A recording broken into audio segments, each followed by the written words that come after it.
নমস্কাৰ।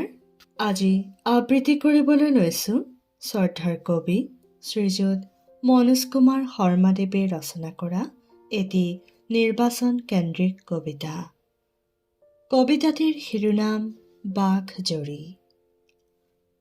ইলেকশ্যনৰ কি যে জ্বালা, প্ৰাৰ্থী মাতেই জ্বলা কলা।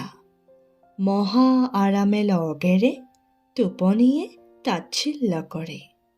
সাধাৰণ জনতাৰ জটিল ৰূপ, পুথি খলিহনাও গংগাটোপ। কথা গান হয়, কথাই সুৰ হয়, কথাই কন্দুৱাই, কথাই হহুৱাই।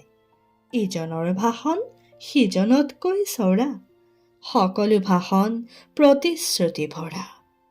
মৌৱে জানে ৰস ক'ত পায়, ভোটাৰে জানে সুখ কোনে খায়। নাও এৰি সাঁতুৰি যায়, খন্তেকৰ সুখক দি বাই বাই। বুটামৰ ভাওনাত প্ৰাৰ্থী হাইৰাণ, প্ৰাৰ্থীৰ মুখত কেৱল ৰাম নাম। একোটা টিপাত কোনোবা ৰজা, তেনে টিপাতেই ৰজা হয় প্ৰজা। সঁচাই সাংঘাতিক বুটামৰ খেল, ৰাস্তায়ে টিভিয়ে তাৰেই মেল। সময়ত ধুমুহা মলয়া হ'ব, নতুন ৰজাই বাঘজৰী ল'ব।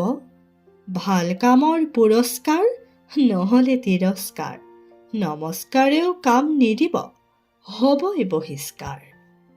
ধন্যবাদ।